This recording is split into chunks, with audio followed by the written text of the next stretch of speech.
Yan, good morning guys, mapagpalang umaga sa inyong lahat. So ito po ulit si JR Doria TV para mag-update po muli sa Pasig River Esplanade para sa Arroceros Extension Park. So ikot-ikot muli tayo dito sa Pasig River Esplanade.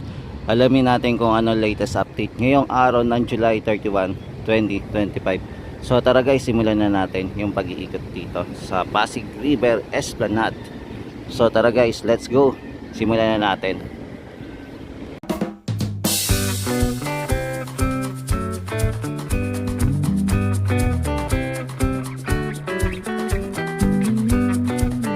Yan, so mga tropa kits, nandito po muna tayo sa baba. Dito malapit po tayo sa Quinta Market. So dito muna ako magsisimula mag-vlog. So makikita po pa rin natin itong tulay. Dito no yung footbridge na hindi pa po nagawa. So hoping ayan na sana po dumating yung araw na sisimulan na din po itong gawin, no, para makatulong rin sa Pasig River Esplanade. Kumbaga yung mga kababayan natin hindi na po mahihirapan tumawid ng Quezon Bridge. Kumbaga dito na lang po sa footbridge na lang po dadaan para po makatawid din po sa Pasig River Esplanade.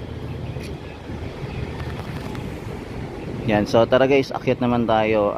Punta naman po tayo sa taas ng Quezon Bridge. Doon naman po tayo silip sa kaganapan dito sa Pasig River Esplanade.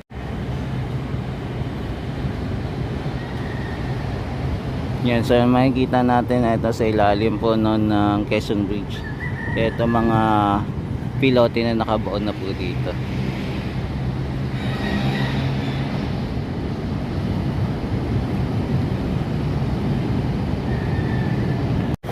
Yan guys, so nandito na tayo sa taas na Quezon Bridge. So dito naman po tayo sisilip-silip mga tropa kits.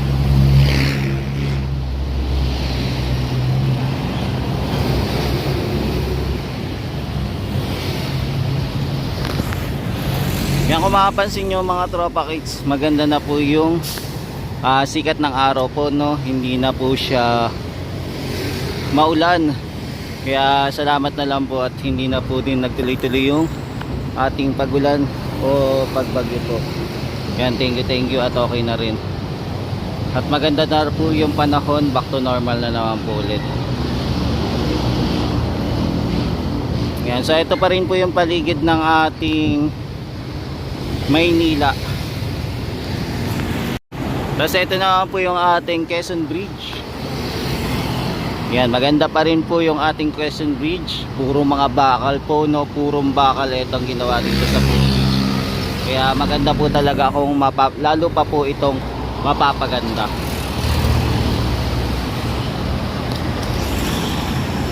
Yan, ilang taon na din tong footbridge na to at kailangan na din po ng maintenance para lalo maalagaan po.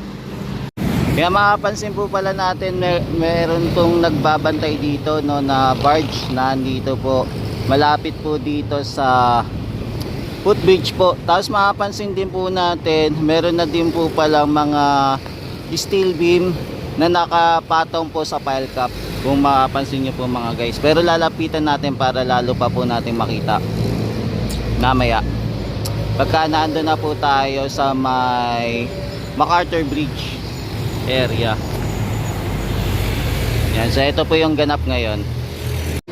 Yan, dito naman po tayo silip sa Arroceros Park naman. Silipin naman po natin yung mga pilote na nakabaon po dito.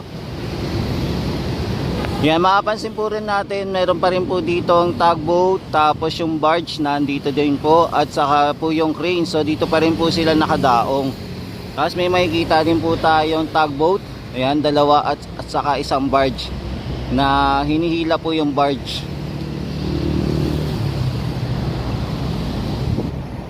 Yan, kung mapapansin nyo po, tapos na po yung paglalagay po nila ng pilote dito sa area. So ang next step naman po ang paglalagay naman po ng mga pile cap naman. So magbabasagin po muna itong mga pilote. Then pagka okay na po yung pilote, kumbaga babawasan lang po. Tapos pwede na po ipatong yung pre-casting na pile cap naman. So nandito po muna tayo sa area ng Arroceros Park po. Yan, so natapos na po sila, pinakadulo na po sila ng Arroceros Park nakagawa. ng kanilang project po para sa panibagong esplanade na ginagawa nila.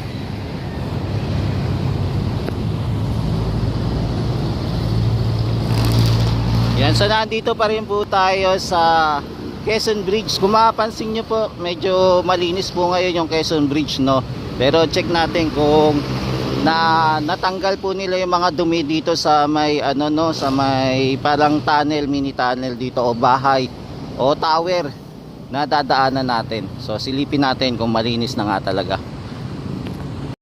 Yan, kung mapapansin nyo din mga tropa, kahit unti-unti na po tinatanggal yung mga steel beam dito sa area. So wala na po steel beam. So makikita na lang po natin puro hilera na lang po ng mga pilote. So natapos po nila yung paglalagay ng pilote bago po mag-end ng July. So okay na po. So panibagong month na naman yung gagawin nila. So next step naman po nila yung pile cap naman po, then flooring naman po yung gagawin nila. Yan, so ito po yung update natin dito sa Arroceros Parks. So nandito na din po yung para sa precasting ng pile cap. So meron na pong yung para sa cube. Yan, cube box na nandito na po. Ayan, kung mapapansin nyo po yung cube box. Ayan, no. Ayan. Ayan po yung cube box. Yan, so ito po yung ating mga pilote pa rin na nabawasan na po.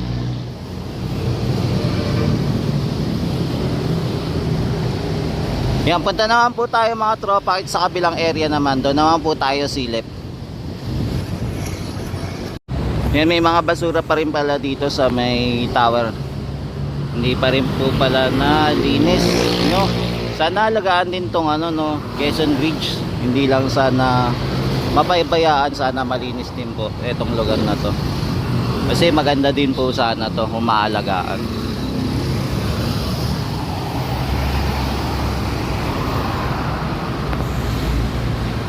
Yan, dito din po sa area sinisimulan na din po nila bawasan itong ating pilote. Ayan, kung mapapansin nyo po, unti-unti na po nilang binabawasan para makapag-ready na din po sila sa paglalagay ng pile cap po.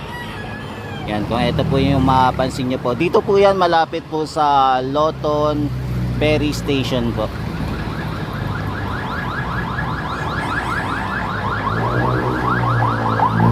Yan, so ito muna yung quick update naman natin dito malapit sa Loton Ferry Station naman po mga tropa kids.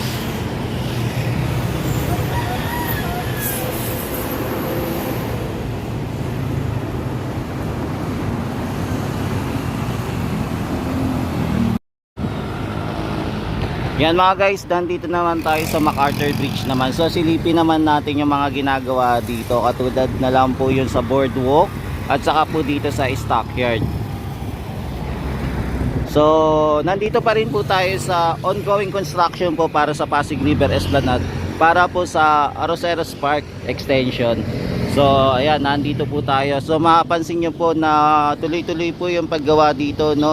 So ang ginagawa po nila yung mga steel beam. So ginagawa po nila, pinipinturahan po nila. Tapos pinuputol-putol. Ayan, para po maikabit na po dito. Yan, so ito na po yung next step nila kung makikita nyo. Yan, so kinakabit na po nila yung yung steel beam po dito, pinatong na po nila sa pile cap. So magkakaroon na po tayo ng layout para po sa flooring. So abangan na lang po natin kung kailan naman po magkakaroon ng flooring po. So unti-unti na po para sa precasting po, para sa flooring po. Yan, concrete flooring. So abangan po natin kung kailan po nila sisimulan ito. So ngayon muna sila, naglagay po muna ng mga steel beam sa ibabaw po ng pile cap. Yan, tapos yung barge po natin nakatambay po muna dito. Tapos may makikita din po tayo mga scaffolding. Tapos nandito na din po yung back hook. Nandito na rin. Yan, nandito po sa barge. Tapos yung ating crane, ayan, nandito pa rin po. Tapos ito, pinipinturahan po pa rin po yung mga steel beam natin. Tapos meron din po maliit na steel beam yung sukat. Tapos ito po yung ito meron pa rin po, mukhang pipinturahan pa rin. So nagkaroon po sila ng dito, no, yung kumbaga bahay. Nagkaroon po sila ng bahay dito sa area.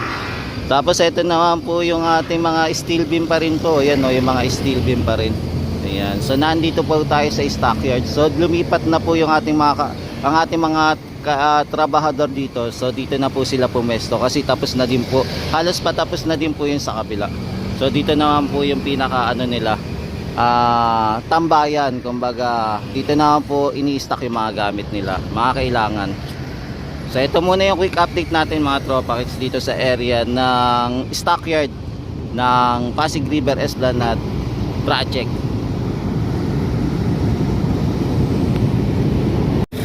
Yan, so nandito naman po tayo sa kabila. Kung mapapansin nyo po, drain po nila itong ating drainage dito kasi napupuno po ng tubig.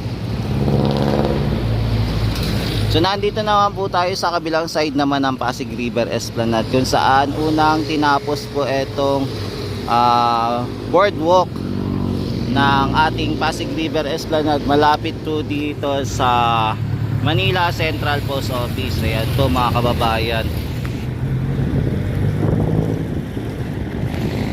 Yan, kung mapapansin nyo po, meron po tayo nakikita ang isang trabahador na gumagawa dito na check po nila yung ballaster. So tignan natin mga tropa kung magsisimula na po sila para naman sa precasting po sa concrete railings. Yan, so silipin natin bukas kung magagawa na po nila, lalo po maganda na po yung panahon ngayon. So abangan po natin bukas, i-double check natin kung makakagawa na po sila ng concrete, ayan, railings para po sa ballaster. Ayan, nakagawa na rin naman po sila ng layout para sa ilalagay po na semento dito sa ballaster. So ito na po yung itsura.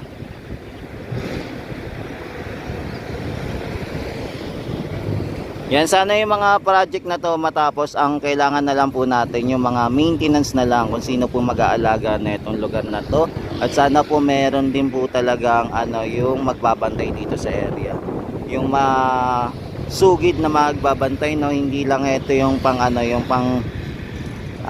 pang-administrasyon lang na kay PBBM. Sana magpatuloy ito hanggang sa susunod na henerasyon at saka sa mga susunod din na mayor na upo dito na alagaan po itong lugar kasi magiging isang tourist spot po itong Pasig River Esplanade kung maalagaan ng government, local government unit or kung sakaling private sector yung hawak nito, na sana po lalo pa po mapaganda yung Pasig River Esplanade.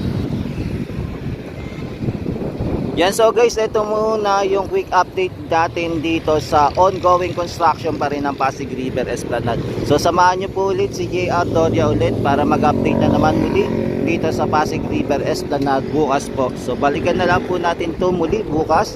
Kaya maraming salamat po sa pagsuporta nyo po kay JR Doria TV sa pag-update dito sa Pasig River Esplanade. Maraming salamat mga tropa kits. Ingat-ingat po kayo at pagpalain po kayo ng may kapal. God bless, God bless.